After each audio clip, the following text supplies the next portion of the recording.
C'est un génie extraordinaire.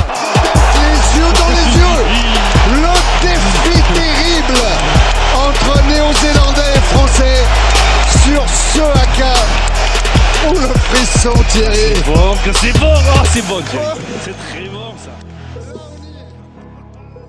Bonjour à tous, bonjour et bienvenue pour la 4e édition de l'After Rugby de la Sports Management School diffusée sur Twitch.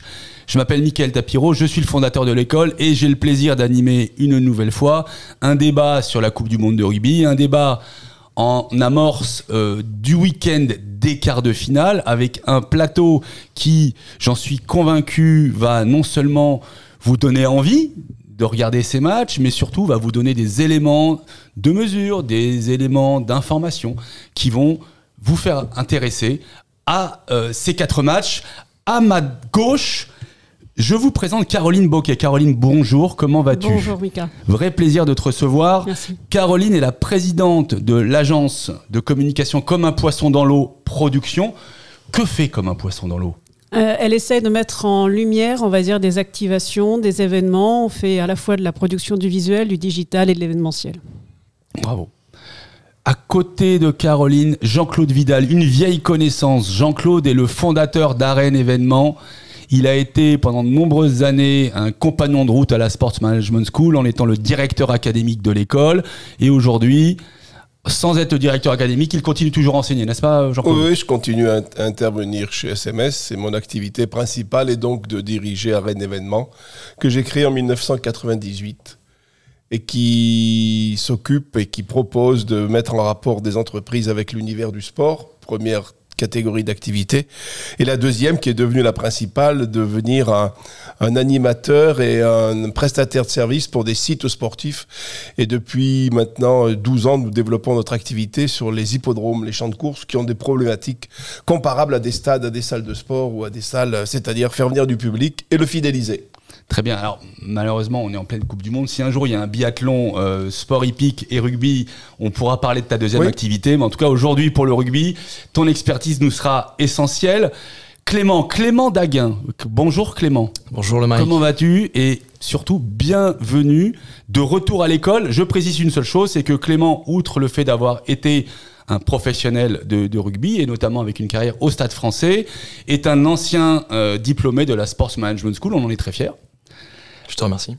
Clément, aujourd'hui, une activité professionnelle intense. Est-ce que tu pourrais nous parler de cette entreprise que vous avez montée il y a quelques années avec quelques actionnaires et qui a justement attrait au rugby et à d'autres sports collectifs ? Alors, on a cofondé il y a quelques années une licence Nike. Donc, c'est une société qui détient un droit de licence de la part de Nike, tel qu'on connaît tous la marque.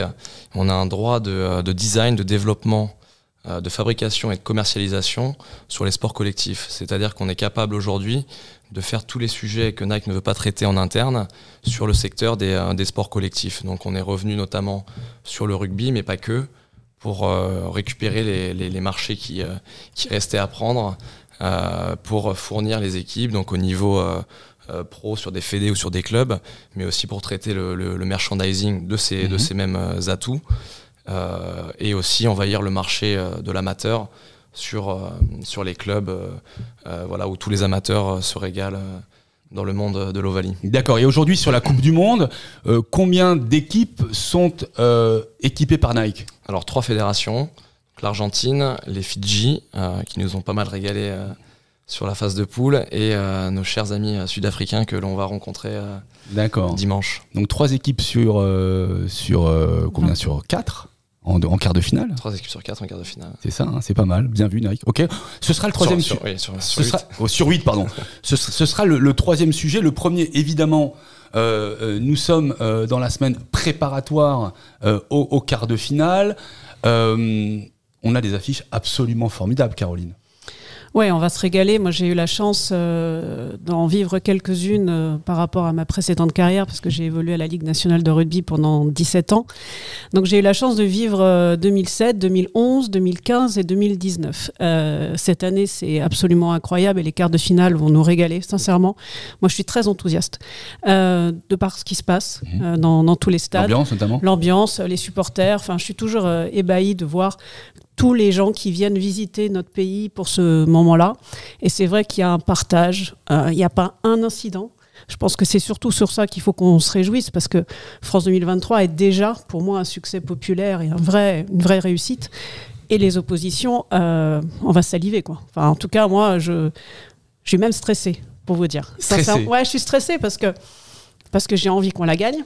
Ouais, ça ressemble à une finale d'ailleurs, notamment Ouais. pour 2 matchs, Nouvelle-Zélande, Irlande et France-Afrique du Sud. Dimanche. On est d'accord, ce sont 2 finales avant l'heure. Oui, c'est les 2 demi, on va dire, avant l'heure. Donc les autres quarts sont un peu plus ouverts, selon moi. Et je pense que, en tout cas, moi je mets une petite pièce sur les All Blacks samedi soir. Intéressant ça. Clément, un avis d'expert? Écoute, non, mais comme a dit Caroline, c'est 2 demi-finales avant l'heure. Il y a 2 chocs énormes samedi et dimanche, notamment avec Irlande, Nouvelle-Zélande et France-Afrique du Sud. Écoute, c'est des événements qu'on attend. C'est beau, ça va être intense. Le niveau est haut, vraiment.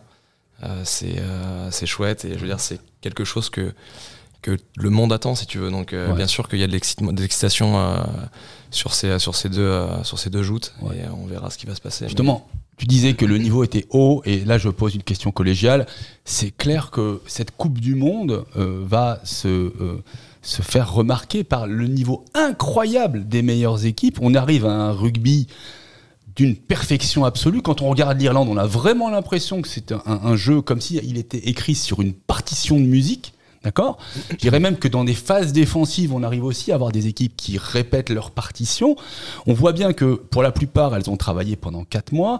Jean-Claude, on a l'impression que, outre l'aspect physique, parce qu'ils sont bien entraînés, ils ont pas mal soulevé de fonte, mais on a l'impression aussi que d'un point de vue stratégique, tactique et technique, ça a fait son chemin. Tout cela dénote une évolution constante et très forte dans le rugby, ne serait-ce que par rapport aux 2 précédentes Coupes du Monde. Il y a des choses qui ont évolué. Dans Irlande-Écosse, j'avais l'impression que... Qui était le match de ce week-end, n'est-ce pas ? Oui, l'Irlande-Écosse, oui, le dernier de la poule. Malgré les vagues d'assaut de l'Écosse, j'avais l'impression que l'Irlande, ils étaient 20. Ça passait nulle part. Et ça ne peut procéder que d'un très long travail à l'entraînement, un travail de recherche et de mise en place par des répétitions, comme dans la musique, à l'entraînement. Et c'est pour moi un des éléments très importants. Et à côté de ça, le match qu'on a vu hier soir était plus débridé. Certainement, les 2 équipes étaient moins bien stratégiquement Je précise qu'hier soir, c'était Fidji-Portugal. Fidji-Portugal. Ces 2 équipes étaient certainement moins bien organisées. Mais ça a été un match très plaisant à voir. Un très beau match qui a basculé à la dernière minute, en plus, qui pouvait avoir tous les scénarios possibles et qui a donné ça a donné à voir des gestes de rugby qu'on ne voit peut-être pas chez les équipes hyper calibrées. D'accord. Donc ça tranche avec, si tu veux, un Fidji-Portugal va trancher avec match ouvert, va trancher avec un Afrique du Sud, Irlande, où c'est l'industrialisation du rugby, quoi. C'est-à-dire que tu as réussi à responsabiliser les joueurs sur la tâche qu'ils doivent accomplir. Et je me rappelle de Paul O'Connell qui disait vous devez faire vos devoirs, quoi. Ouais, Paul O'Connell qui est aujourd'hui l'entraîneur de la touche et des avants de l'équipe d'Irlande et qui était anciennement entraîneur des avants du Stade Français. Exactement. Et en fait, c'était you have to do your homework, guys. On devait faire nos devoirs. Nos gammes. Alors, je crois que la métaphore musicale colle parfaitement à la situation. En quelque sorte, le schéma, c'est devenu une stratégie. Alors, un niveau en dessous, tu as Fidji, Portugal, où c'est encore plus un petit peu artisanal, et tu as un match qui est débridé, où tu vois beaucoup de fautes de main, un schéma qui est un peu plus désorganisé. Un match des 70s. Voilà, il y avait des moments où ça ressemblait un peu à un match de 7. Et alors, c'est plaisant. Et tu as moins d'espace. Et tu as plus d'espace dans un match comme ça. Il y a plus de possibilités. Un match Afrique du Sud-Irlande, les espaces, il faut se les créer. Ouais, c'est ça. Des virtuoses ou des artistes. Exactement. Alors c'est vrai que le match d'hier soir, on va revenir dessus parce que franchement on s'est régalé. Fidji, connu pour son talent inimitable, son adresse incroyable, mais aussi son manque parfois de rigueur, d'accord. Ils avaient fait montre d'énormément de rigueur contre l'Australie. D'ailleurs ils avaient gagné parce qu'ils avaient réussi à vraiment adjoindre les deux, entre la fougue et la tempérance. Là on se retrouve face à une équipe du Portugal. Les Fidjiens étaient qualifiés, quelle que soit l'issue du match. Non. Si jamais il fallait qu'ils mettent un point de bonus, c'est ça, voilà, exactement. Et merci. ils avaient un goal average favorable par rapport aux Australiens. Voilà. C'est-à-dire que si les Fidjiens avaient 0 perdu points, c'est l'Australien qui passe. par plus de 20 points, c'est l'Australie qui monte. Entendu. Exactement. Très bien. Il n'en demeure pas moins que le Portugal a joué de façon incroyable, à la fois débridé, volontaire, et on avait vraiment l'impression qu'il y avait un travail en amont. J'ai cru comprendre que Patrice Lagisquet, ancienne grande figure du rugby français et entraîneur de l'équipe de France en 2015, avait fait du bon boulot. Vu où il a pris le Portugal et vu où il l'a amené, c'est un boulot magnifique. Mais on savait déjà que c'était un très bon entraîneur. Il l'avait prouvé en France. Ouais, surprenant. On a vu notamment 2-3 joueurs qui sont sortis un peu du lot, ce troisième ligne. Qui joue à Soyons-Angoulême, c'est ça? Voilà, c'était lié. Enfin, il y a eu 2-3 belles surprises. Et c'est vrai qu'on voit un rugby assez aéré, sans trop de fautes de main, avec des actions d'envergure sur la largeur. Ça balaye bien le terrain, mais ça balaye pas que le terrain. C'est-à-dire que ça a réussi à jouer les épaules faibles et à trouver de l'avancée. Et sur l'ensemble de la compétition. Ils se sont fait beaucoup remarquer sur le match d'hier, mais ils sont loin d'être ridicules sur toute la compétition. Ils ne sont pas passés loin contre la Géorgie. 18-18 contre la Géorgie, ils ont accroché l'Australie. L'Australie 34-14 de mémoire. Alors certes l'Australie est un petit peu au creux de la vague, mais bon, ça reste quand même l'Australie versus le Portugal. On n'aurait jamais pensé qu'il y aurait peut-être que 20 points d'écart versus la Nouvelle-Zélande qui met 90 pions à l'Italie. Donc non, pour moi c'est la nation qui aujourd'hui s'est fait le plus remarquer dans le très bon sens. C'est la plus émergente et je pense que c'est la nation émergente, toute Coupe du Monde confondue, qui a eu les 2 meilleurs résultats. Un nul, une victoire, c'est pas mal. C'est jamais arrivé au Zimbabwe ou à la Namibie ou à l'Espagne non plus. La Namibie a toujours perdu tous ses matchs. Oui, c'est ça. Et là, c'est un véritable exploit. Il faut le souligner parce que c'est très bon pour le rugby. Et c'est la nation qui a montré aussi du caractère, une cohésion assez incroyable. Et quand on les voit exploser de joie à la fin de ce match contre les Fidjiens hier, c'était le match de leur vie. C'est le match de leur vie. Et ça montre un accomplissement incroyable. Donc c'est vraiment la nation surprenante de ce tournoi. Ouais, très bien. Vous n'avez pas peur qu'avec cette hyper-industrialisation des grandes nations de rugby, qui vraiment répètent leur partition, et les autres nations, on se retrouve avec un gap? Parce que franchement, quand on regarde les quarts de finale, il n'y a aucune surprise malheureusement, ou heureusement, je n'en sais rien, mais en tout cas, il y a très peu. Il y a Fidji qui reprend l'Australie, mais l'Australie était vraiment en très très mauvaise situation.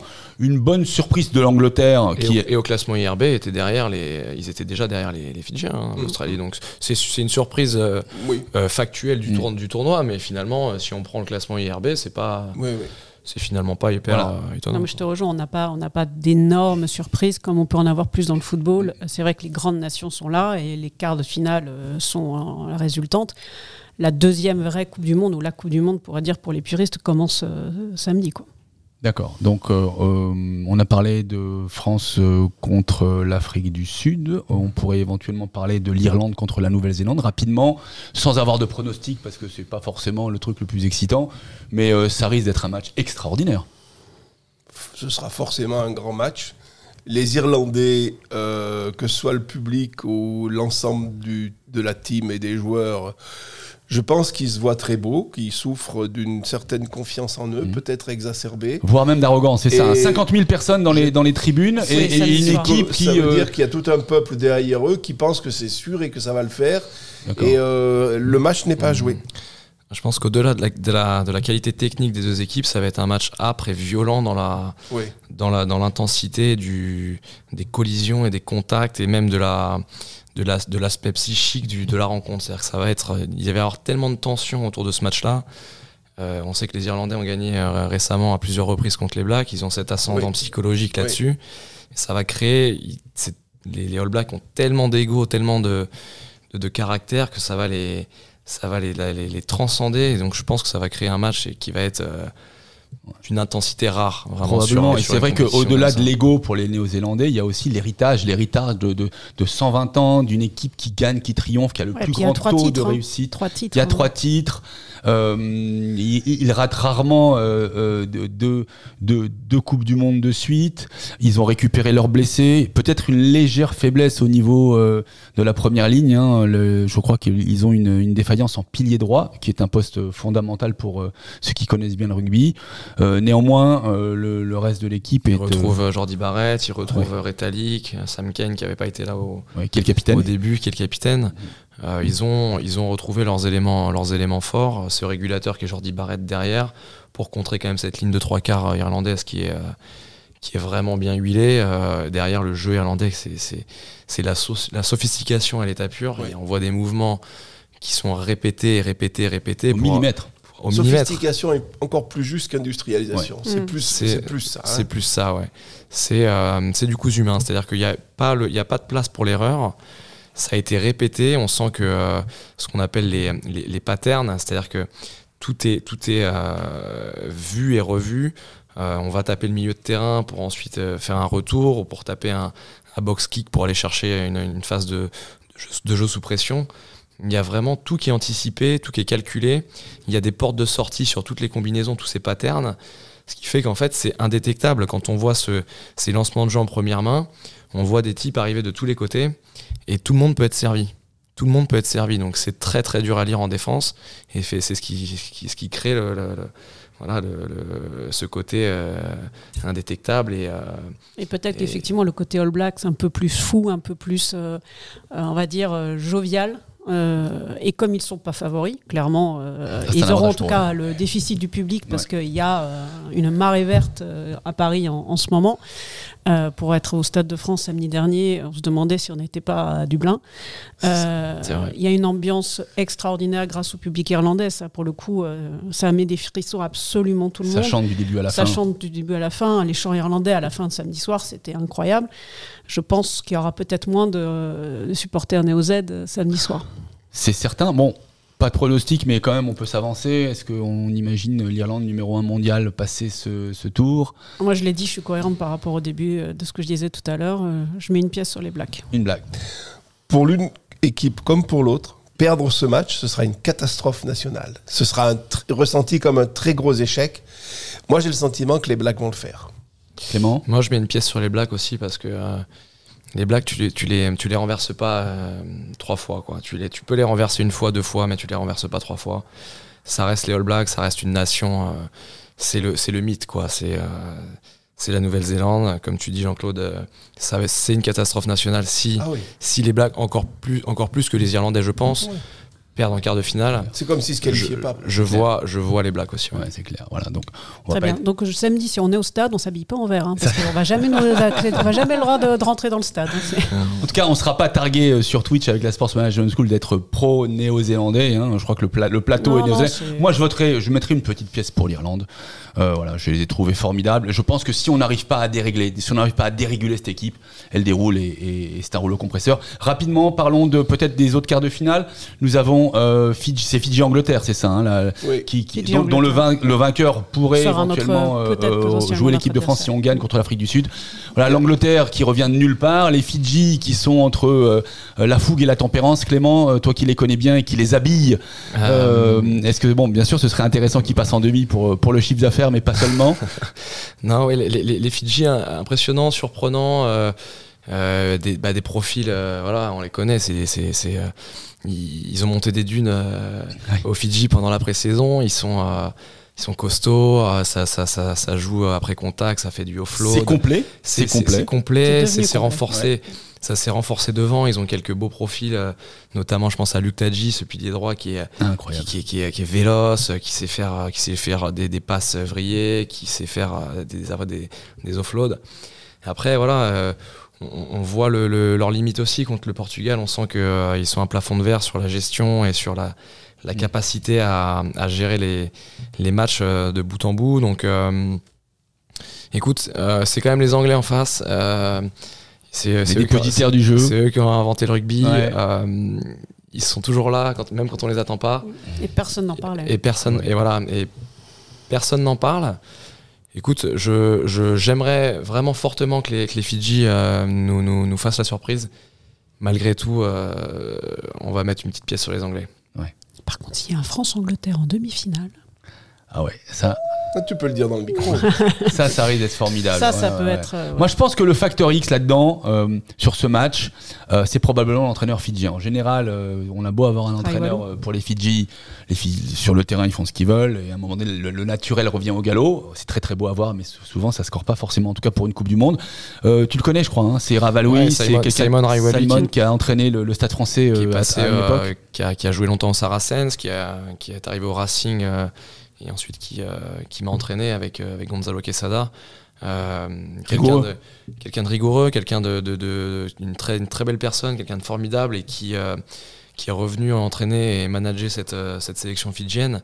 Donc il a la chance, lui, d'avoir eu l'expérience anglo-saxonne et française, qui s'est imprégné de ses cultures et de ses savoir-faire, tout en revenant pour vraiment léguer cet apprentissage dans son pays et à ses compatriotes, ce qui fait que en fait il a une richesse qui est incroyable à transmettre, en plus de la rigueur et du staff avec lequel il s'est entouré. Donc rien que pour ça me plairait qu'ils réussissent. Je pense qu'ils ont déjà réussi quand même en accédant au quart de finale.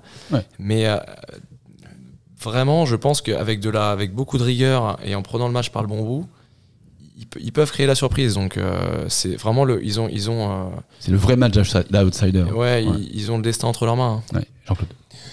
Il faut aussi voir, au-delà du rugby, que c'est certainement le seul sport au monde dans lequel une minuscule nation comme les Fidji peut placer son équipe dans les 8 meilleurs du monde. Et si on regarde sur l'ensemble des qualifiés pour la Coupe du Monde, on y ajoute les Tonga et les Samoa, qui doivent être plus petits que les Hauts-de-Seine, quoi. Bon, et ça, c'est aussi une des identités du rugby que aucun autre sport peut te présenter. Oui. Tout à fait. C'est vrai. Mais je partage l'opinion de Clément. C'est vraiment ce que j'ai aimé dans le jeu fidjien. On les savait, Fantasque a joué beaucoup à la main. C'est la première fois que tu les vois un peu plus prendre du recul, regarder un petit peu, prendre la hauteur. Je disais un peu à l'esprit hémisphère nord, mais et je pense qu'effectivement c'est l'expérience de leur entraîneur qui fait qu'aujourd'hui ils sont beaucoup plus complets, ils butent, alors que ça a toujours été un des gros problèmes des Fidji, c'est qu'ils n'avaient pas trop, on va dire, la faculté de marquer quand ils dominaient, quand ils étaient présents sur le camp adverse. Et de dire on prend les points plutôt qu'on renvoie tout à chaque fois et on se dit allez... on ne sait jamais sur un malentendu. Encore une fois, on revient, et c'est intéressant parce que c'est vraiment l'opposition de style. Hein. Les Anglais, et surtout les Anglais d'aujourd'hui, sont vraiment les dépositaires du jeu. C'est grosse défense, gros jeu au pied, rigueur. Et particulièrement là, ça joue beaucoup au pied. Hein. Bon, ça a toujours été avec mais là maintenant, c'est le match contre l'Argentine avec les 3 drops. Là, tu dis, ils sont revenus aux fondamentaux. Quoi. Ouais. Après, ils ont la chance d'avoir l'opinion publique avec eux. Ils ont réussi à fédérer autour de cette petite nation, comme tu l'as dit, Jean-Claude. Donc du coup, ils sont appréciés, ils sont aimés. Oui, ils sont à la cote. Beaucoup de joueurs fidjiens jouent en France. Ça aide beaucoup, ils parlent français. Je pense à WCA, avec qui j'ai joué au Stade Français, qui est le capitaine. Ouais. 3/4 centre. Et qui, on le sent, il y a une telle volonté de générosité, de faire plaisir, on le sent. Quoi. Ouais. Donc il va falloir qu'il gère ce côté émotionnel. C'est-à-dire que l'émotion sur des phases finales, tu l'acquiers que quand tu as fait des phases finales. Les Anglais, ils ont fait des phases finales, ils ont l'habitude de jouer des matchs de haut niveau, en Coupe du Monde, en 6 nations. Ils sont pragmatiques, ça va rentrer dans l'ordre et ils vont pas paniquer.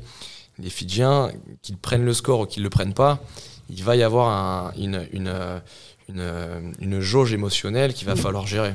Et ça, sur les phases finales, le trop plein ou le pas assez, c'est pas. Et c'est la raison pour laquelle Simon risque d'être le facteur X qui peut faire basculer en faveur des Fidji. Donc petite pièce pour les Fidji, dernier quart de finale et non des moindres. Hein, Pays de Galles, grande nation de rugby, opposé à l'Argentine, grande nation du rugby, qui joue dans le Four Nations et qui joue plutôt pas mal. Jean-Claude. L'Argentine est sur la montante. Moi, je vois largement l'Argentine. Je ne doute même pas sur ce match. D'accord. Alors moi, je suis partagé parce que. Les Argentins, c'est le cœur, ça va jouer. Ils vont tout envoyer parce qu'ils savent qu'ils ont un quart de finale ouvert et on les connaît, ça lâche rien. Et c'est des morts de faim. Et les Gallois, ils sont en dents de scie, les Gallois, quoi. Un coup, Ils c'est viennent pas de trop. nulle part, hein. Ils viennent de nulle part. Ils ont changé d'entraîneur. Ils ont changé d'entraîneur quelques semaines avant le début de la préparation. Ils ont fait grève il y a quelques Ils ont fait mois, grève, parce Oui, que- des au mois de problèmes février, financiers. enfin, ils ont, oui, Des menacé grandes de faire grève. figures ont raccroché les crampons, hein, notamment en troisième ligne. Donc quelque part, ils se sont refait la cerise. Ils ont aussi l'ascendant. Ce sont des équipes qui sont en dessous des radars. C'est vrai que personne ne les attendait. On se disait bon, bah voilà, l'équipe vieillissante pour le Pays de Galles. Voilà. Je précise une chose, c'est que le Pays de Galles systématiquement est invité en quart ou en demi. Hein, rappelez-vous, Oui. la précédente Coupe du Monde, alors qu'on les attend absolument pas. Et c'est une équipe expérimentée, finalement. Ouais. Donc, moi, je mets une pièce au Pays de Galles. sur le principe et sur le jeu, je dirais que le Pays de Galles a une longueur d'avance.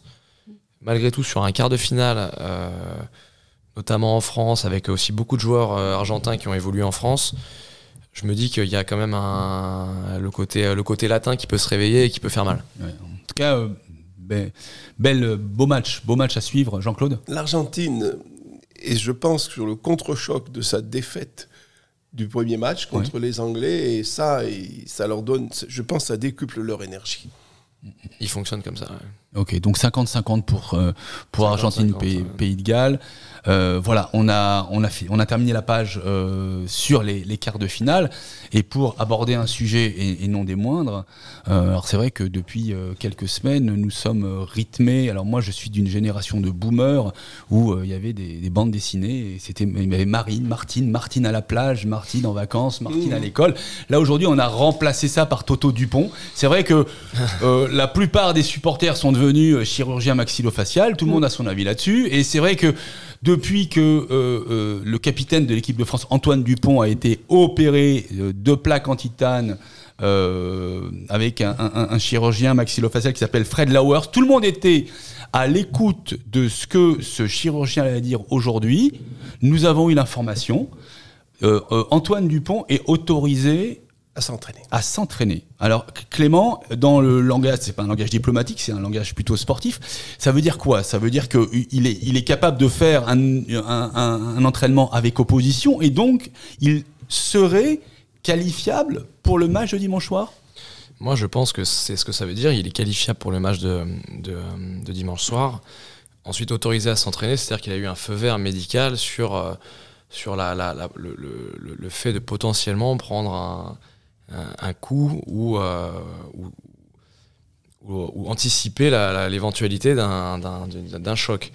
Voilà. Ensuite, un choc au visage aujourd'hui sur une compétition, c'est pénalisable. Donc la réalité, c'est que je pense qu'il y a un compromis entre ce qui peut se passer sur un terrain et l'aspect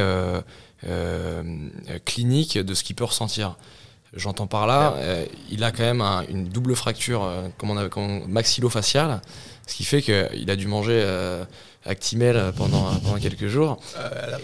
Il en a encore les stigmates, hein. Il y a une trace de cocard, il a encore du sang dans l'œil. Et en fait, anecdotique, mais en tout cas, ça prouve que ça a été chaud. Voilà, au rugby, on joue avec un protège-dents, on mord en protège-dents, et ça permet d'anticiper les vibrations, de gérer les vibrations. Mais quand on fait des appuis, comme on dit, le pâté touche la boîte, ça vibre là-dedans. Donc ça, on ressent des sensations. En tombant au sol, on ressent des sensations à la tête. En faisant des appuis, on ressent des sensations à la tête, à la mâchoire. Donc c'est que l'avis médical est OK et feu vert là-dessus. Ensuite, la fracture, elle n'est pas consolidée. Encore une fois, je ne suis pas spécialiste, je ne suis pas chirurgien, mais a priori, en 2 semaines et demie, on ne cicatrise pas, on ne consolide pas une fracture osseuse. Donc il y a un aspect vraiment clinique à balancer avec vraiment le... Alors j'ai la faiblesse de penser qu'aujourd'hui, le supporter, la France, enfin en tout cas l'ensemble du pays ne souhaiterait qu'une seule chose, c'est que Antoine Dupont puisse jouer. On est encore une fois dans un récit, on est dans un mythe, on est un petit peu sur la situation du sauveur, de l'homme providentiel. Et ça me fait penser un peu à Psychanalyse des contes de fées de Bruno Bettelheim, où quelque part on peut expliquer que certains contes de fées qu'on écoutait dans l'enfance vont nous rendre un peu plus paisibles, en tout cas vont nous expliquer des mécanismes que l'on ne connaît pas forcément quand on n'est pas encore à l'âge adulte. Et là, j'ai vraiment le sentiment que Toto Dupont, un petit peu à l'instar d'Astérix, c'est vraiment voilà, le Gaulois qui va faire basculer de défaite en victoire. En tout cas, c'est comme un talisman, c'est-à-dire que même s'il n'est que sur le banc, il peut avoir un impact. On a vu ça il y a quelques années, le Paris Saint-Germain au football affrontait le Barça et le joueur Messi était blessé. Il est suffi qu'à un moment donné, il se lève et qu'il pose son survêtement, que sans rentrer sur le terrain, il y a eu un impact sur le terrain. Donc est-ce que Antoine Dupont peut avoir cet impact-là, qu'il joue ou qu'il joue pas? Tu viens de parler du PSG, évitons les sujets de chagrin pour ses supporters, donc parlons de rugby. Il y a deux choses. D'abord, le président de la fédération avait dit quelque chose de très pertinent, c'est que la décision finale appartiendrait au chirurgien qui a opéré Dupont. Bon, donc on va voir, il y a déjà un début de décision, parce qu'en même temps, il y a une interview sur l'équipe d'un autre spécialiste de la chirurgie maxillofaciale qui a dit qu'en rejouant trop vite, Dupont risquait non pas la vie, mais la vue. Donc c'est pas rien non plus. C'est un enjeu quand même. Je pense que tout est pris en considération. Deuxième chose, la Coupe du Monde, on a un groupe, Galtier a constitué un groupe cohérent de très grands joueurs, tous pris individuellement. Donc ne parler que de Dupont, c'est ne pas reconnaître assez les qualités des deux qui sont avec lui sélectionnés dans le groupe de l'équipe de France. Lucu est un excellent demi-de-mêlée. On pourrait gagner sans Dupont. C'est mieux s'il est là, mais on pourrait gagner sans Dupont. C'est comme pour ça qu'on constitue des groupes. Et c'est pour ça qu'il y a des méthodes de jeu. C'est pour ça qu'il y a un entraîneur, qu'il y a un cadre de jeu et qu'il y a des réflexes d'équipe qui sont acquis par tous et qui sont partageables. Donc, on a beaucoup parlé de Dupont. L'équipe de France, c'est beaucoup Dupont. Ça n'est pas que Dupont. Et c'est le respecter que de dire cela. Ouais, et puis... Comme tu dis, Lucu, Couillou sont des excellents demi-de-mêlée. Bien sûr, c'est des super joueurs. Après, moi, je pense vraiment plus le côté... c'est son rêve aussi. Et c'est compliqué. Et je mets tout de côté, le médical, l'enjeu pour lui et tout. Enfin, c'est compliqué d'expliquer à Antoine qu'il ne va pas jouer ce match dimanche, parce que c'est son rêve. Après, Clément est mieux placé. Moi, j'ai pas joué. Mais enfin, je ne sais pas comment tu peux trouver les mots quand il y a c'est un ballottage en disant c'est du 50-50 si tu veux jouer ou pas, de lui dire ça serait peut-être plus raisonnable. Mais attendez, les demi, parce qu'il y a les demi. Attendez, la Coupe du Monde n'est pas terminée, on n'est pas sur une finale. Espérons. Mais... Donc, espérons. Ouais. Voilà, mais là, l'air de rien, dans le sous-texte, on pourrait comprendre que jouer sans Dupont, ce serait amoindrir les statistiques de l'équipe de France à la victoire. Non, mais là, je passe vraiment plus le côté faut pas s'arrêter. Sentimental. Ouais. Moi, Okay. je me mets... D'accord, oui, le joueur, le passionné... La vie du joueur. Ouais. Mais ça n'est pas... faut pas considérer qu'on est diminué s'il n'y a pas Dupont. Non. C'est pas... On a une équipe. D'accord, donc on peut jouer sans Dupont. Bien sûr. Dans une Coupe du Monde, les Blacks ont été champions du monde avec leur ouvreur 3 ou 4. Oui, qui était à la pêche pendant la demi-finale et qui a été rappelé... McDonald, exact. Non, Stephen Donald. Il arrive dans la semaine avec son sac et c'est ça. Voilà, et il est champion du monde. Alors, oui. Moi, je suis un peu partagé. C'est-à-dire que je rejoins Jean-Claude sur le fait qu'il a construit un groupe. Maxime Lucu a fait un match vraiment satisfaisant, irréprochable même, contre les Italiens. Il est à la hauteur pour tenir la barre sur le quart si on lui confie la barre. Et si on lui confie, c'est aussi une énorme preuve de confiance de se dire qu'on ne fait pas... qu'on ne dit pas que Antoine Dupont est ce sauveur et l'élément providentiel de l'équipe de France. Après, ça reste le capitaine. Tu l'as dit, Mike, il a une importance capitale dans le groupe. En tant que leader de vestiaire, en tant que capitaine et en tant que maître à jouer aussi de cette équipe de France. C'est, je pense, vraiment une question de discussion avec l'ensemble du staff, du corps médical, aussi des demi-de-mêlée, de ses coéquipiers demi-de-mêlée, pour savoir quelle est la meilleure solution, la meilleure option pour le joueur par rapport à sa santé et pour le groupe. Et encore une fois, c'est un ressenti clinique, c'est-à-dire qu'il a une fracture maxillofaciale. Est-ce qu'il se sent de jouer avec une fracture maxillofaciale ? il y a des joueurs qui jouent avec des micro-lésions musculaires. On joue avec un nez cassé une semaine après ou 2 semaines après. Voilà.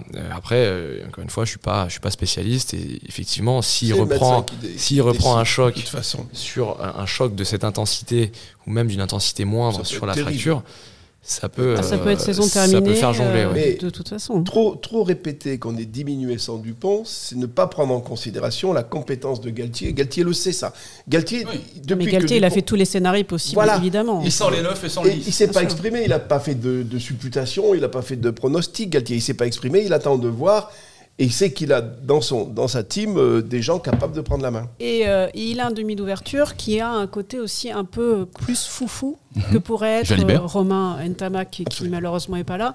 Mais Mathieu a ce côté où, effectivement, avec Lucu, qui est quand même la charnière de l'UBB, peut aller loin, sincèrement, et je pense que voilà, et ça c'est indéniable. Et puis je voudrais rajouter par rapport à Toto, c'est que il y a quand même tous ses potes du Stade Toulousain aussi, donc il y a un côté affect de jouer avec ses copains et de Hoche, et c'est cette histoire qui continue, quoi. Donc il y a un super documentaire en ce moment sur France Télévisions où tu les vois, gamins, qu'on recommande à tout le monde. Et là ils ont l'opportunité de rentrer au Stade de France ensemble pour un quart de finale de Coupe du Monde, quoi. Et Dupont était 10 à l'époque. Ouais. Et c'est vrai que quand on fait un arrêt sur image sur quelques joueurs de l'équipe de France, on se rend compte que, premièrement, la première ligne, Marchand, Baye, Aldeguerri ont été, entre guillemets, élevés ensemble et ont poussé ensemble depuis toujours. Ils gagnent ensemble, ils jouent ensemble depuis qu'ils sont en junior. Ouais. C'est donc première ligne qui est ensemble depuis qu'ils sont en junior. C'est rarissime. Mais vous rajoutez une chose, c'est que Jelonche, Aldrit et Dupont, qui sont des Gersois, se connaissent depuis tout petit. Élevés au grain. D'accord. Oui. Et en plein air. C'est rarissime. Et cerise sur le gâteau, Maxime Lucu et Charles Olivon, alors eux, ils ont été élevés ensemble, ils ont commencé à 5 ans, entraînés par le père de Charles Olivon. Ouais. Donc quelque part, les planètes s'alignent. Il faudrait surtout pas qu'il y en ait un qui fasse défection, parce que mais comme quoi, effectivement, le rugby, c'est aussi une histoire de copains. Bien sûr, et là, c'en est la résultante. Oui. Il y a une force d'âme énorme. Donc, je vais être sciemment divergent vers un sujet. Est-ce que vous pensez sincèrement que on en a discuté déjà avec Dupont, hein. La question n'était pas de savoir s'il avait quelques sponsors, et la question était de savoir lesquels des sponsors n'étaient pas avec Dupont. Donc vraiment, il a une entièreté. Est-ce que les sponsors peuvent, peu ou prou, faire pression pour que Dupont joue? Alors, je pense qu'il y en a un autour de la table qui est quand même le mieux placé parce qu'il représente un sponsor, un équipementier. Après, là où je te rejoins, c'est que j'adore Antoine Dupont, et c'est vrai qu'à un moment, on l'a vu avec un petit peu trop de marques, perso. Mais il y a un moment quantitatif, pas forcément qualitatif. Et là, justement, attendez, il y a un fil qui nous amène jusqu'au match qui est le pinacle, quart de finale contre l'Afrique du Sud. Ok, donc il y a une communication derrière tout ça, et là, il n'y a pas d'auto. Qu'est-ce qui se passe? Je ne pense pas qu'un sponsor puisse imaginer ça. Je ne peux même pas imaginer que ça puisse se faire. Donc, je ne pense pas qu'il y ait d'influence dans ce Clément? Non, pareil, je pense que ça dépasse un peu le truc. Là, on s'évade. Il n'y a pas encore d'influence à ce niveau-là sur la participation d'Antoine Dupont au quart de finale ou sur des potentiels lobbies. D'accord. Groupe de pression pour le faire jouer à tout prix, même s'il est à 50% de ses capacités. Ce qui n'est pas, hein. Il y a juste un risque pour sa santé. Je pense que ça relève plutôt de Fabien Galtier. Du staff notamment, mais alors après c'est les fans et la liesse populaire qui fait que tu as envie qu'il joue, donc c'est ça qui crée plus le tempo et la mesure sur sa participation, mais ça reste quand même un avis, ça reste une décision qui va être prise après on va pas se 3-4 plaindre d'un truc, c'est que quand j'étais dans le rugby, quand tu allais voir les gens dans la rue, ils te parlaient de 2 joueurs, Sébastien Chabal et de Frédéric Michalak. Exactement. On a très longtemps pas eu de stars dans le monde du rugby. Bien sûr. Quelque part, le fait qu'Antoine Dupont soit aussi très médiatisé, c'est quand même malgré tout une chance pour notre sport, parce qu'on n'avait plus de stars depuis des années. Oui, c'est très important. À un moment, c'est tant mieux. Et quelque part, que des gamins se puissent l'attendre, faire des photos et des selfies. Enfin, il y a un engouement pour l'équipe de France avec les jeunes là sur cette compétition. Qu'ils jouent pas, moi plutôt c'est se dire, voilà, qui va jouer dimanche et comment on va faire pour les battre. Il y a eu un événement, quoi. Il a été sponsorisé par cette blessure.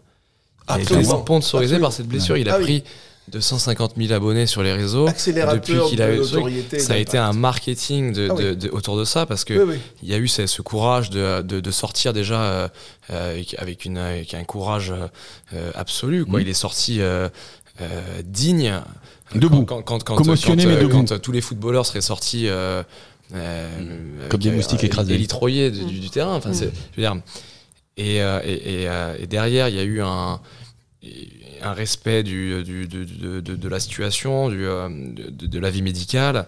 Il y a eu une communication qui a été quand même globalement bien gérée. Et derrière, il y a eu tout cet engouement et ce soutien envers lui.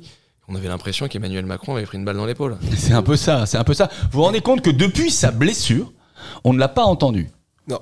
On ne l'a revu qu'il y a que quelques jours, d'accord, où il était en costard pendant le match France-Italie. D'ailleurs, la caméra ne filmait pas tellement l'œil tuméfié, mais filmait l'autre profil. Et il y a une ovation dans le stade. Oui, dès qu'on a vu son image. Ovation dans le stade. Mais en tout cas, on ne l'a pas entendu. C'est-à-dire que la communication, je suis d'accord avec toi Clément, a été respectée à la lettre. Les médecins ont parlé pour lui, les entraîneurs ont parlé pour lui, mais lui ne parlait pas pour lui. Et la vitesse d'exécution du corps médical, des examens, de l'opération, des décisions qui devaient se faire. C'était la grande cause nationale. Question d'heure. C'est-à-dire qu'il faut réagir, il faut prendre des décisions. Opérer, pas opérer. Le sortir du groupe, pas le sortir du groupe, appeler quelqu'un. Il faut réagir rapidement. C'est quelque chose là, on est sur des décisions. Il faut les assumer. Il y a une responsabilisation dans les décisions qui est assez incroyable. Donc une part de risque aussi. Et le risque, on le verra sur sa participation ou non sur le quart de finale. Moi, je pense qu'il va jouer, très sincèrement. Et on va mesurer tout ça au trombinoscope quand on va avoir sa tête à l'écran, quand on va voir numéro 9, Antoine Dupont. On va vraiment voir s'il y a quelque chose, et à mon avis, il va se passer quelque chose. Mais c'est à la mesure de l'impact qu'a cette Coupe du Monde. On a parlé dans une précédente, quand même, dépasser les 15 millions pour un match d'ouverture. On est tout simplement dans le phénoménal. 3,5 hier soir, 3,5 millions pour un Fidji-Portugal. Quand même, il faut aller les chercher. C'est le meilleur score du dimanche soir sur l'ensemble des télés en France. Sur M6. Et sur M6. Et qui plus est sur M6. Oui. Ce sera le meilleur score de l'année d'M6. Enfin, un des meilleurs scores de l'année d'M6. Pour sincèrement, une affiche, si on regarde l'affiche il y a 6 mois, était peut-être une des dernières affiches. En tout cas, sans faire injure aux deux équipes qui ont participé, mais c'était pas forcément... C'est un match entre deux équipes éliminées. Oui, ou en tout cas du second rang. Et là, sincèrement, on l'a vu, mais ça aussi, c'est la courroie de transmission de cette Coupe du Monde. On est devant la télé sur M6 hier soir à 21h, parce qu'il y a de grandes chances qu'on voit un beau spectacle. Il y a eu quasiment aucun match où on s'est dit, oh là là, j'en peux plus d'ennui. Il y a eu certains, mais encore une fois, pour les aficionados, un match ennuyeux, c'est ok, peut-être Afrique du Sud-Irlande était ennuyé pour certains, d'ailleurs, j'en ai entendu beaucoup, mais moi, j'ai trouvé ça exceptionnel, extraordinaire. Incroyable. C'est un petit peu, on continue sur la métaphore, hein. C'est vrai qu'on parlait de notre métaphore musicale avec une partition. Bon, c'était un peu musique contemporaine. C'est-à-dire que voilà, les dissonances nous paraissaient à nous, aficionados, comme étant des choses formidables, et peut-être que les gens ne sont pas habitués à ce genre de collision, à ce genre de choc, à ce ping-pong rugby, c'est-à-dire des coups de pied incessants pour faire une guerre de position. On le sait, quand on est dedans, c'est formidable. Et c'est vrai que c'est d'ailleurs la grande difficulté pour le rugby dans sa croissance, c'est que souvent il est difficilement lisible. Ça vous arrive régulièrement de regarder les matchs avec des gens qui connaissent un peu moins, et c'est pas évident, parce que il suffirait juste de leur expliquer, ne serait-ce que les décisions arbitrales, pour qu'ils puissent avoir une ouverture sur la beauté du rugby tel qu'il est joué. D'accord, c'est un petit peu la grande différence avec le sport aimé de Jean-Claude, qui est le football. Mais qui c'est est quelque part, peut-être un c'est- peu plus lisible, n'est-ce pas, Jean-Claude? Il est- Peut-être un il peu est- moins Port d'Auteuil en ce moment, je Il sais est que tu as eu plus une dent. lisible. Non, c'est vrai Oui. qu'il est plus lisible, mais je reviens sur l'impact phénoménal de cette Coupe du Monde en France. Alors je ne sais pas dans les autres pays, mais très certainement dans les pays de rugby, c'est très fort. Mais c'est un véritable événement historique pour le sport français, cette Coupe du Monde de rugby. C'est historique parce que ça a un impact inimaginable et je n'y suis pas allé, mais j'ai beaucoup de rapports ou de reportages qui montrent que les fan zones sont très fréquentées, que la boutique de la Concorde, son seul problème, c'est est-ce que j'aurai le stock pour finir la journée. Tous les stades sont pleins, Les même stades sont pleins. Fidji-Portugal. Les hein. stades sont pleins, même des matchs, voilà. Donc c'est quand même, il se passe vraiment quelque chose. Place de la Concorde, donc pour le 8 septembre, 50 000 personnes ont cumulé dans la journée, à la place de la Concorde. C'est autant qu'au football. Dans la boutique, tu veux dire? Dans le village. Dans le village, c'est colossal. Donc, C'est autant qu'au football pendant une Coupe du Monde. c'est Oui, donc oui, c'est des fan incroyable. zones, c'est des Enfin, chiffres comparables. Quand tu compares et quand on a tous évolué, on voit le rugby quand même depuis quelques années, tous les 4. Penser à un moment qu'on serait sur un village rugby, Non. sur la place de la Concorde, pendant Ouais. 2 mois, on aurait tous dit, bien sûr, on signe où?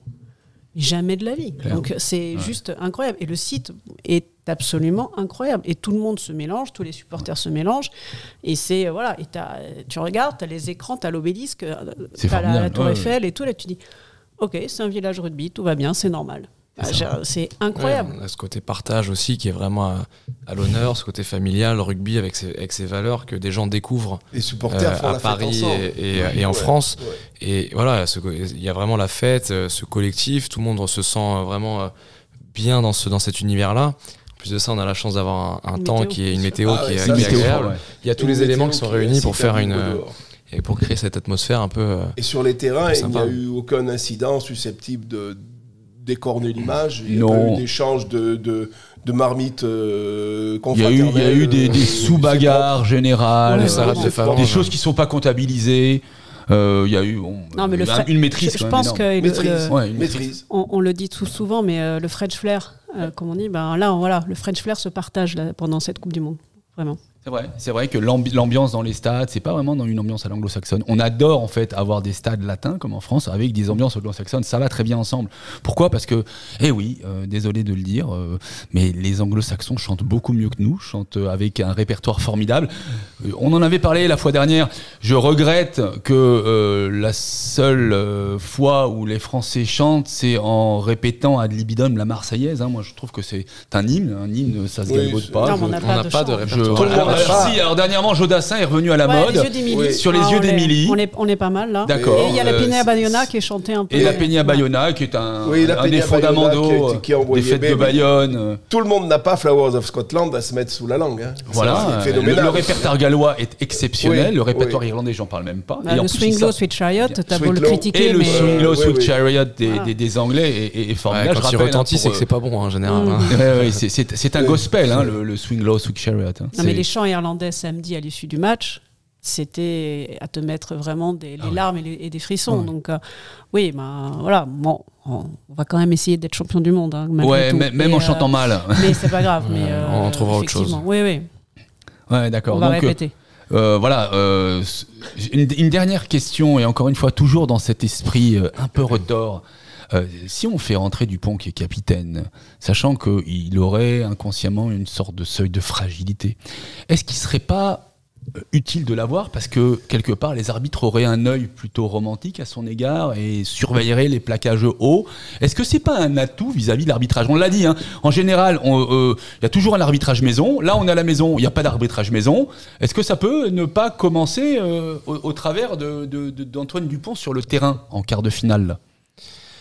Il peut jouer, hein. Ça peut jouer. Tu sais, on dit souvent qu'au rugby, l'arbitre fait beaucoup de pédagogie comparé à des sports comme le foot. Tu sais, c'est le seul sport où l'arbitre va te dire de ne pas mettre les mains et il te laisse un temps de latence pour ne pas que tu te mettes à la faute.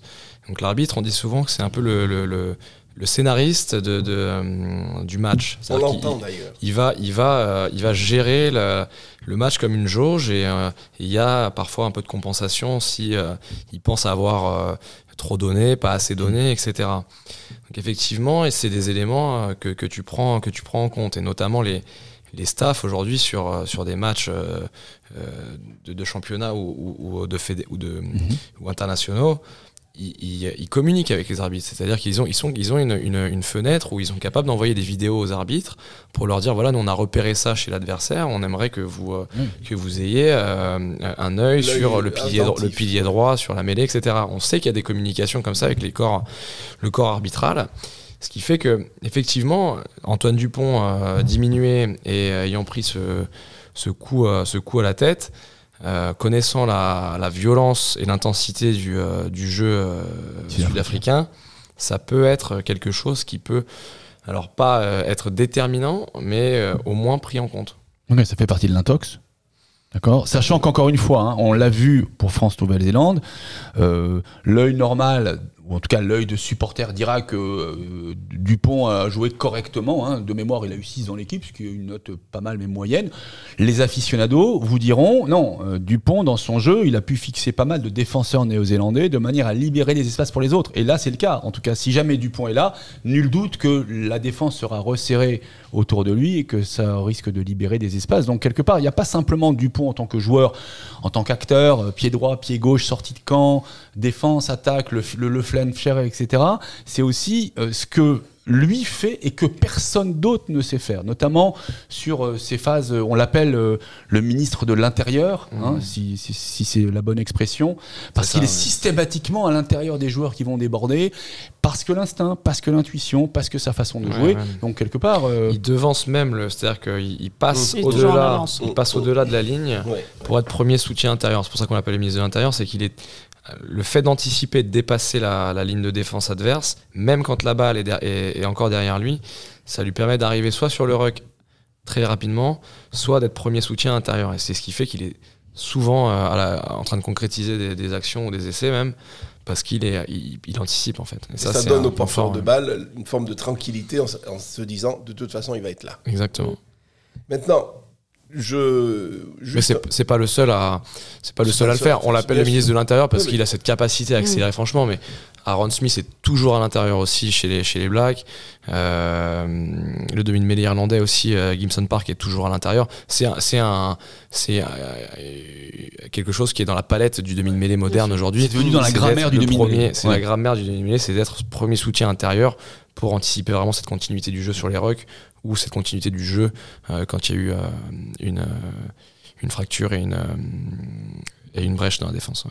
D'accord, donc souhaitons que le meilleur joueur du monde, qui est Antoine Dupont, puisse faire partie des 15. Moi j'avais plus une question par rapport à ça, c'est est-ce que, selon toi, est-ce qu'il a perdu un peu d'influx, un peu de masse, parce qu'il a été blessé là, et est-ce que le fait parce qu'il a dû effectivement consommer à la paille et tout, est-ce qu'il peut avoir perdu un peu d'influx selon toi, ou est-ce qu'au contraire ça l'a peut-être régénéré? Alors ouais, ça c'est une bonne question, Caroline. On a vu 2-3 vidéos où on le voit quand même, il a l'air d'être encore on l'a vu, bien rempli comme on dit, et je pense qu'il a été vraiment... il a eu du monde à ses côtés pour justement tout calculer. Il a peut-être justement un peu plus de temps pour se concentrer sur ces aspects-là. Il a perdu un peu de temps de jeu, ça c'est certain.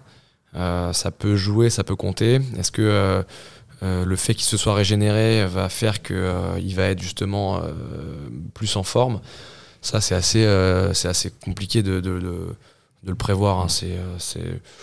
Je me fais pas trop de soucis physiquement pour lui. Ça va dépendre aussi de l'aspect du match. Est-ce que ça va être un match très ouvert où il va y avoir un volume de jeu énorme et du coup il va peut-être avoir un peu de mal à trouver le second souffle s'il joue encore une fois, ou est-ce que ça va être un match plutôt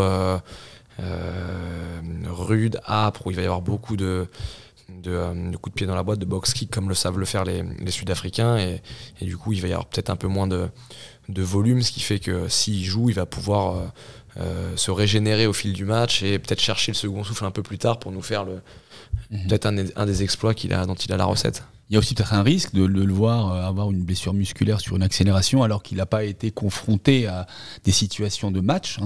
Rien ne remplace les situations de match, notamment pour les accélérations, les couvertures, etc. Et puis le match, le dur qu'il a eu, c'est le 8 septembre, parce qu'on ne peut pas dire que la Namibie... C'est ça. Donc ça fait quand même un certain il reste encore laps de temps. D'interrogation quand même. De toute façon, Dupont ou pas Dupont, On Faut gagner. jouera et on sera bon. On est capable d'être bon. Faut pas trop s'inquiéter. Moi, personnellement, j'ajoute juste un truc. Si Dupont joue, je serais inquiet pour lui et je ne regarderais pas le match de la même manière. J'aurais toujours peur pour lui. Parce que je le sentirais fragile maintenant. Le chirurgien sait ce qu'il fait, hein, s'il lui dit OK. Mais voilà, j'espère qu'il ne prendra pas un trop grand risque. Je ne pense pas que le chirurgien le laisse prendre un trop grand risque. On peut jouer et gagner sans Dupont.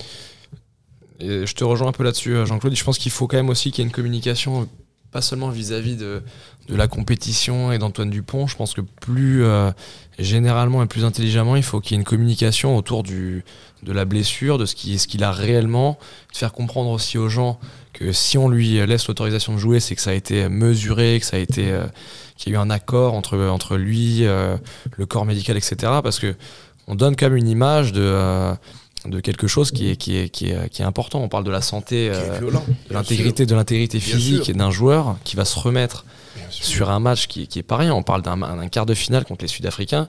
Il faut y aller sur le carré vert. Hein. C'est furieux. Hein. Oui, on peut faire confiance au Sudaf aussi. On peut faire confiance au Sudaf. On peut faire confiance au Sudaf. rendez-vous. Mais quelle image on donne à des parents, à des enfants quel regard on a vis-à-vis d'une blessure à la tête. On parle pas d'une blessure musculaire à un ischio-jambier, on parle d'une double fracture maxillo-faciale. Il faut faire attention parce que c'est pas rien, je pense. Ce principe va l'emporter. En étant raisonnable. Voilà. Ouais, donc voilà, on va suivre le relevé sportif et médical de l'histoire et de l'affaire en espérant évidemment qu'il puisse jouer, et s'il ne jouera pas, eh bien, on a un groupe solide. On a une belle équipe, très belle équipe. On parie sur le chiffre d'audience. Alors, oui, ça c'est un vrai chiffre. Alors allons-y. Ça t'aimes bien. Moi je dis 17. 20. Moi je pense qu'on dépasse les 20. Alors je suis vraiment un petit joueur. Hein. Moi je dis 18. D'accord. Je pense pas qu'on monte à 20. 20 c'est rarissime en sport, mais on sait jamais. Ouais, on a un dimanche soir. Hein, ouais, un dimanche soir. Dimanche soir avec justement ce paramètre Dupont, je pense que ça peut créer... Voilà, c'est possible. Donc je vais être de très mauvaise foi comme d'habitude. 17 sans Dupont, 21 avec Dupont. Moi je reste à 18. D'accord. Mais rendez-vous. Et on peut penser à toutes les maîtresses lundi matin qui vont voir les enfants arriver en disant « Ah, on s'est couché tard, mais c'est pas grave. » C'est un dimanche soir. Hein. C'est un dimanche soir. parce qu'il y avait match. Oui, c'est vrai. Mais ça va être quelque chose à suivre. De toute façon, prenons conscience de la fourchette de chiffres qu'on vient de balancer pour un match de rugby, les amis. Ce qui est déjà la preuve que c'est une réussite. On est dans Cette Coupe du Monde est une réussite. D'ailleurs, ça nous permet de faire un clin d'œil aux personnes qui ont été à l'origine non seulement d'avoir réussi à faire organiser la Coupe du Monde en France en 2023, mais aussi à l'organiser il y a peu de temps. Albert Ferras, c'est l'inventeur, c'est le créateur de la Coupe du Monde. Mais en tout cas pour cette édition, et voilà, on les en remercie parce que d'abord c'est une fête formidable, elle est très très bien organisée, c'est un succès, ça va être un succès financier. Et voilà, et surtout c'est une Coupe du Monde de la France entière, puisqu'il y a 9 villes hautes. On parle beaucoup de Paris 2024. C'est concentré sur notre capitale. Là, ça se mobilise à Lille, ça se mobilise à Nantes. C'est formidable. Saint-Étienne, qui est pourtant un bastion footballistique. Non, ça joue de partout. La production de houblon nous permettra-t-elle de fabriquer de la bière jusqu'au bout? C'est ça la vraie question économique. Non, mais c'est un succès populaire à part entière. Formidable, voilà, donc populaire. Tout à l'heure, on parlait des chants, et c'est vrai que moi, j'avais été ému par un chant en particulier. C'est celui de l'équipe des Fidji, qui, lorsque le roi Charles III est venu en France, a été accueilli par les Fidjiens, et donc ils font partie du Commonwealth. Et ils ont eu un chant formidable, et on a vu le roi avoir presque les larmes aux yeux en leur souhaitant bonne chance. Clément, pour revenir à l'équipe des Fidji et pour se diriger vers notre dernière question, qui est sur le sponsoring des équipes de rugby, la question originelle était celle-ci: est-ce qu'il faut vraiment comprendre et connaître le rugby pour en être un sponsor, en tout cas un sponsor équipementier? Je pense qu'il faut avoir quand même une bonne connaissance du marché, parce que le rugby, c'est un marché qui est assez éclaté finalement. C'est-à-dire que tu n'en as pas partout dans le monde. Ouais. Et c'est la raison pour laquelle les grosses marques et les marques qui dominent le marché du sportswear, je pense à Nike, je pense à Adidas, à Puma, ont perdu des parts de marché parce que les stratégies mondiales, globales, ont bifurqué vers d'autres directions.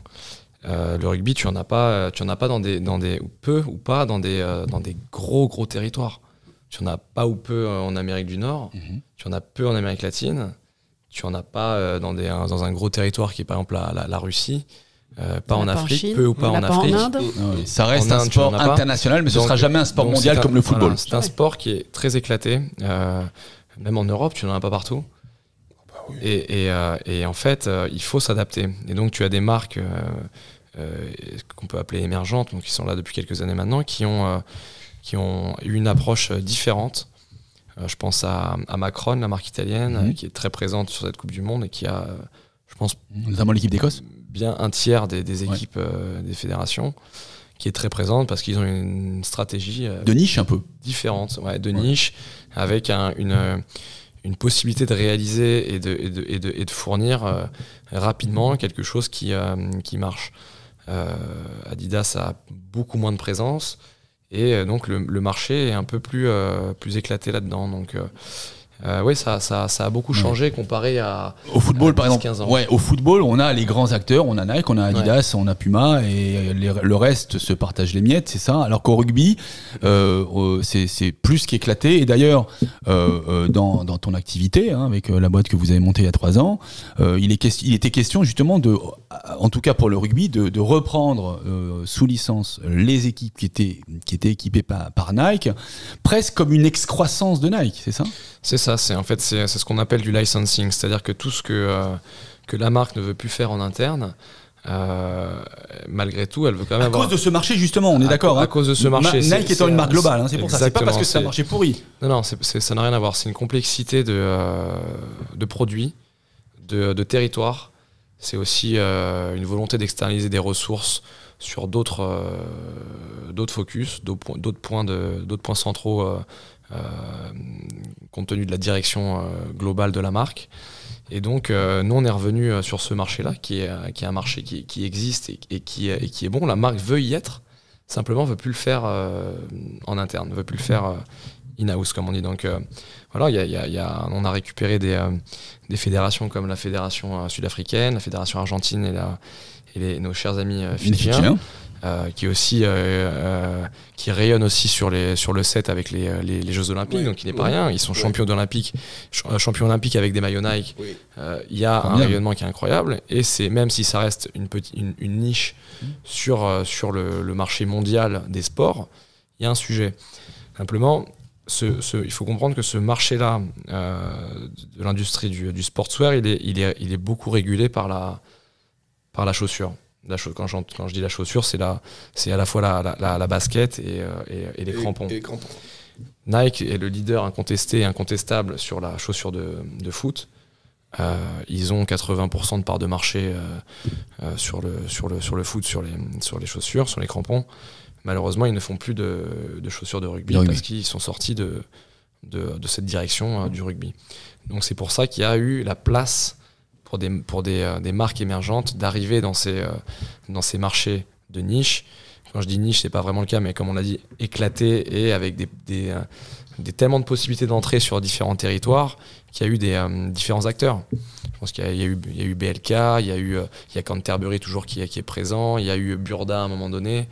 Hungaria, aujourd'hui il y a Macron qui domine. Macron qui à l'origine est un équipementier de football, c'est ça ? Ouais, un équipementier de football, donc une marque italienne. Et voilà, ils sont présents, ils sont très présents. Nous, on a récupéré quelques sujets et on en est très contents. Et ouais, tout se passe bien.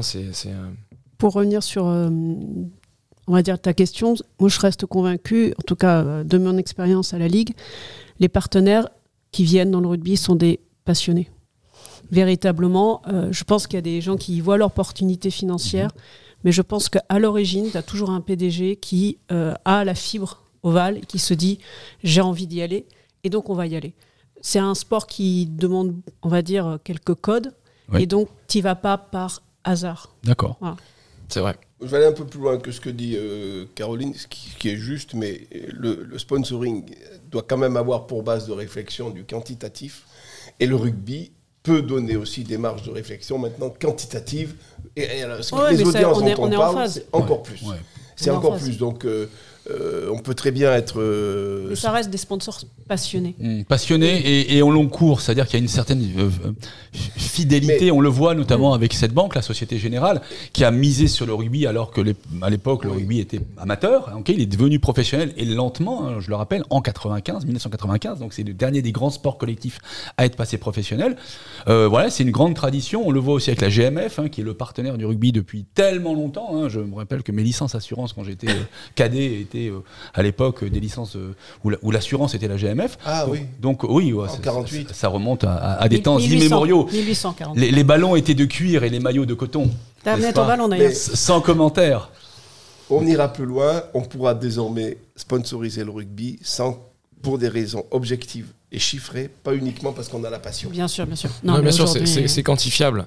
Après, il faut différencier le sponsoring équipementier, donc ce qu'on appelle le sports marketing, où on fait du merchandising derrière. Donc il y a des chiffres, on vend vraiment un produit. C'est-à-dire qu'il y a un produit derrière.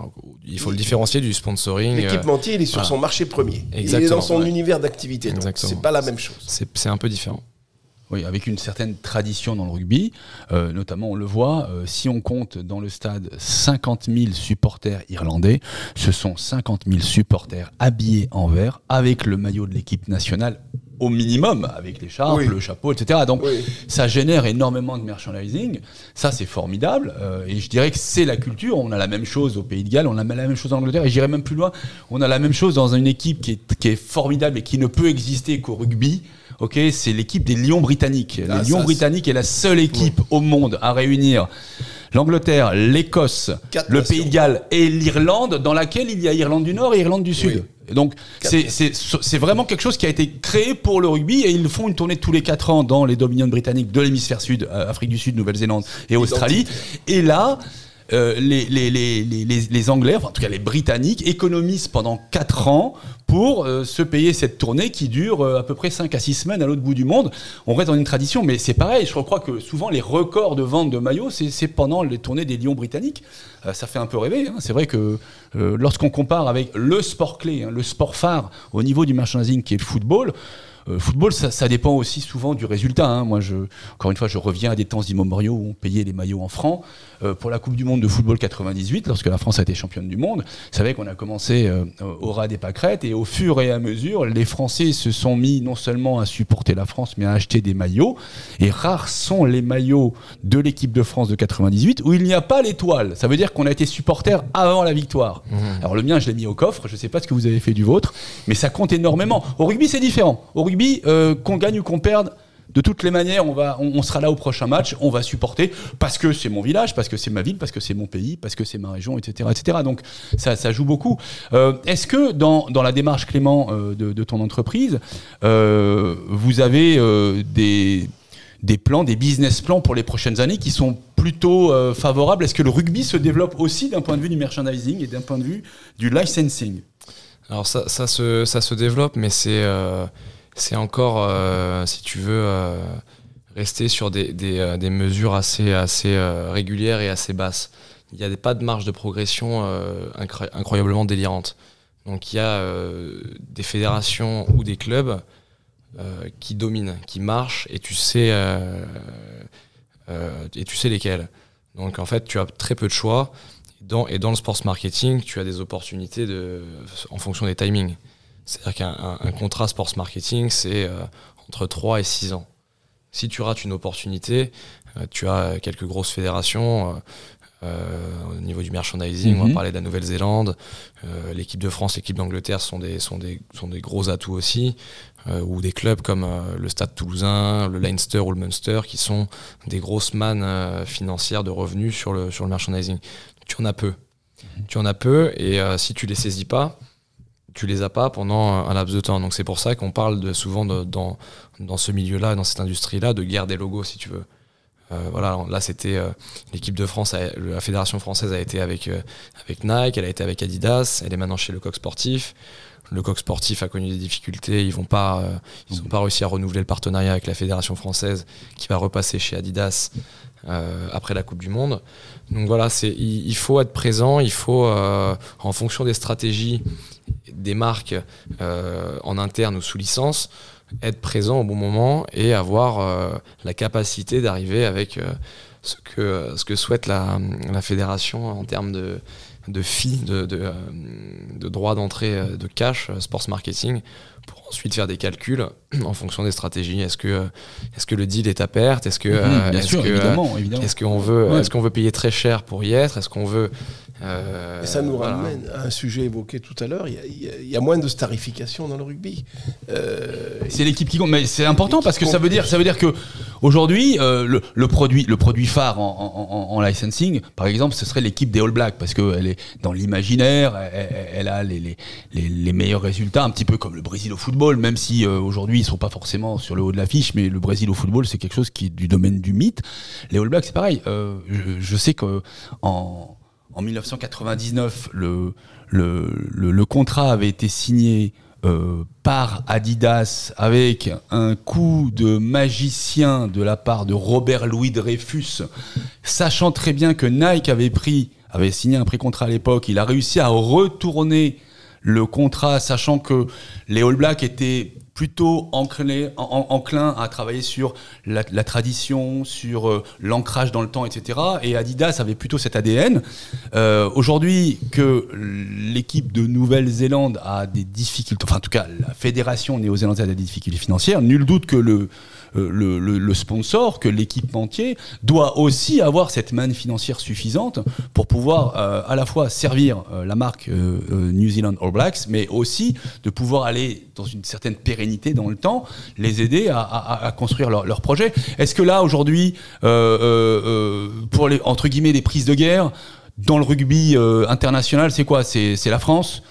C'est la Nouvelle-Zélande? Peut-être l'Afrique du Sud? Est-ce que l'Afrique du Sud sponsorisée chez Nike s'est verrouillée complètement? C'est pas verrouillé, mais si tu veux, il y a l'aspect financier qui demeure important. Les acteurs majeurs tels que tu les as cités, c'est-à-dire les leaders du marché global, c'est-à-dire Nike, Adidas, Puma, un peu derrière, mais qui sont un peu moins, qui sont pas présents dans le rugby. Si tu veux parler d'image de marque, c'est ces deux-là, c'est Nike et Adidas. Ensuite, derrière, c'est une question financière. Les droits d'entrée sur les grosses fédérations et les gros clubs sont assez hauts. Parce qu'il y a cette guerre du fee marketing pour boucler des budgets, etc. Donc ouais, t'as à la fois une guerre de logo, une guerre des timings et une guerre financière. Donc ouais, finalement t'as peu de marge de manœuvre. Il faut être présent au bon moment. D'accord. On sait que le Stade Toulousain, qui est l'équipe qui a le plus de titres de champion d'Europe depuis sa création en 1996, est sponsorisé par Nike. On a l'impression que Nike, on dirait Nike, Peugeot, EADS et Stade Toulousain vont de pair et ce sont presque des équilibres immuables. Caroline, est-ce que toi qui connais bien cet environnement-là, tu pourrais peut-être nous renseigner sur est-ce qu'un jour Adidas pourra être peut-être sponsor le Stade Toulousain à un moment avait signé avec un autre sponsor, hein, puis ils sont vite revenus avec c'était Nike. BLK, hein, c'était BLK pour pas les nommer, et donc ils sont revenus vers Nike, mais parce que je pense qu'il y a une vraie histoire aussi et la fidélité, un peu à l'image de Canal+ avec la Ligue nationale de rugby. Je pense qu'il y a aussi la fidélité fait en sorte que le partenariat va un peu plus loin. Il y a le financier, mais qu'est-ce que tu veux raconter comme histoire? Le Stade Toulousain en raconte aussi une très belle avec Peugeot, avec leur capsule qu'ils ont fait, Bolt, qui est extrêmement bien réussi, parce que à un moment, c'est qu'est-ce que tu racontes, le fameux storytelling. C'est à la fois, effectivement, tu payes ton sponsor, tu mets ta virgule, mais qu'est-ce que tu vas raconter derrière? Le Stade Toulousain, là-dessus, est très en avance par rapport à beaucoup d'équipes de top 14. Et Dieu sait que j'ai un autre club dans le cœur, et chacun le sait. Mais ouais, le Stade Toulousain, là-dessus... Lui, de son côté, était un peu moins fidèle d'un point de vue du licensing. Bon, beaucoup c'est moins. pas un jugement du tout, hein, c'est un constat...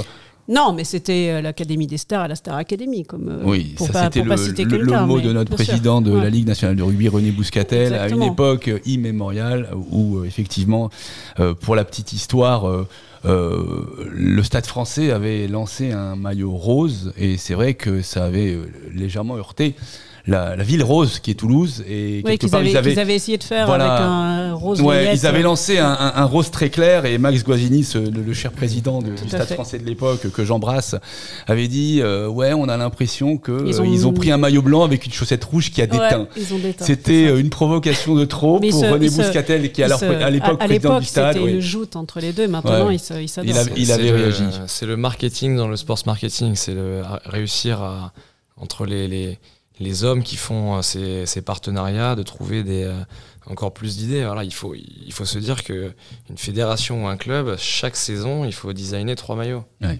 Chaque saison, il faut designer 3 maillots. Si on prend l'exemple des All Blacks, c'est particulier de se dire qu'il va falloir renouveler un merchandising chaque année en faisant un maillot noir. Chaque année, le maillot... Non, mais Ils ont un maillot... C'est à double tranchant parce que on le voit, le maillot noir est immuable, d'accord. Et souvent, il faut être vraiment très très professionnel pour voir, notamment au niveau Bien du sûr. col, au niveau du bord-côte, les petites différences qui font que ça c'est un maillot 2019 et ça c'est un maillot Exactement. 2023. Parce que le champ d'investigation est extrêmement serré. Donc Ils ont du gris et du blanc aussi. Il y a un maillot évidemment qui est immuable, qui est le maillot noir. Il y a un maillot away extérieur qui est un maillot soit blanc, soit gris. Voilà, ils ont une alternative. Mais il y a des clubs comme ça qui ont un respect de la tradition où le maillot domicile, fédé au club, il change pas. Le Racing notamment, c'est très sûr. compliqué de changer, d'aller vers des bandes autres que les bleus. Bien sûr. Si elle est Oui, si elle est blanc. à une époque il y a eu des bandes oranges, c'est ça. Ouais, on a fait un maillot extérieur C'est pendant les travaux. l'année Non, passée. c'était bien. L'année passée qui était un peu créatif. Mais c'est bien d'avoir les deux. La Mais tradition. voilà, et, ce que Max a et le apporté côté fantasme, bien sûr. au Stade français, notamment avec Adidas, c'est qu'il y avait eu Des éclairs. une créativité qui était absolument illimitée. Ouais. Illimitée. Et nous, c'est vrai qu'en tant qu'équipementier, quand on a nos designers, nos développeurs qui travaillent sur des produits chaque saison comme ça, on aimerait avoir beaucoup plus de marge de manœuvre sur la déclinaison des maillots home, away et third pour la Coupe d'Europe. Tu disais, Caroline, par rapport au Stade Toulousain, voilà, on a la chance d'avoir des partenaires annexes au Stade Toulousain, Airbus et Peugeot qui sont incroyables et qui sont là de longue date. On a fait ce maillot Volt sur l'hypercar des 24 heures du Mans pour les 100 ans. On avait fait ce maillot Thomas Pesquet qu'on a lancé dans l'espace et premier maillot connecté du rugby. Sur le merchandising, ça a marché. En plus de ça, le Stade Toulousain est champion d'Europe cette année-là, avec un slogan à la conquête des étoiles. On a réussi à faire du marketing dans le sports marketing avec vraiment des nouvelles idées et des choses qu'on a su imprégner via parfois les partenaires Bien sûr. maillots qui sont ancrés. Donc on est content. Ouais. Très Et bien. qui entrait dans le champ de compétences d'un sponsor en plus avec EADS. Il y avait une belle conjonction. Quand même, Exactement, ça, c'est sûr, ouais. oui. Ouais, très bien. Donc voilà, à l'issue de cette émission, on est aujourd'hui à l'aune des quarts de finale et pour faire plaisir à Clément, en tout cas pour ses équipes qu'il sponsorise, en tout cas dont il est l'équipementier, on sera derrière l'Argentine, on sera derrière les Fidji, un peu moins derrière l'Afrique du Sud, mais en tout cas on leur souhaite bon vent. En tout cas, l'émission se termine. Je vous remercie beaucoup, les amis, parce qu'on a passé un bon moment. On n'a pas dit que des bêtises et je pense sincèrement que Non, se dans- concentrer pour une fois. Ouais. c'était plutôt sérieux. Voilà, je vous remercie. Je te remercie beaucoup, Caroline, de ta Merci présence pour et l'invitation. de ton activité. Jean-Claude, merci. Tu viens quand tu veux. Quant à Clément, encore félicitations parce que voilà, Clément a réussi à faire ce que beaucoup de gens espèrent faire mais n'arrivent pas, c'est-à-dire le double projet. J'ai horreur de ce terme parce qu'en général, j'utilise des termes qui marchent. Le double projet ne marche jamais. Ça marche parce que vous avez des personnes comme Clément qui arrivent à graduer dans des écoles de management comme chez nous, la Sports Management School, à Bac+5, qui arrivent à être professionnels et qui, à l'aune des deux, et en tout cas à la fin d'un parcours assez jeune, parce que tu as coupé le rugby professionnel à 27 ans, c'est 28 ça ans, oui. 28 ans, a rebondi et aujourd'hui est chef d'entreprise dans une création d'entreprise d'une boîte qui fait aujourd'hui 60 millions de chiffre d'affaires. Je trouve ça absolument remarquable et je parle sous le contrôle de Jean-Claude. On a toujours dit qu'à la Sports Management School, notre objectif c'était de faire en sorte qu'on aille vers des profils qui à terme seraient largement supérieurs à nos profils et à ce qu'on a pu faire. En tout cas, bravo Clément. Je te remercie. Voilà, et je vous remercie beaucoup pour votre attention. Retrouvez-nous sur Twitch. L'émission sera diffusée et notamment avec quelques petits footage sur les différents thèmes. Je vous souhaite évidemment un super week-end de rugby et j'ai hâte de vous retrouver avec nos nouveaux invités en débriefing des quarts de finale et avec évidemment 2 matchs de demi-finale qui vont être terriblement alléchants. Merci beaucoup et à bientôt pour de nouvelles aventures. Allez, les Bleus. Au revoir. Au revoir.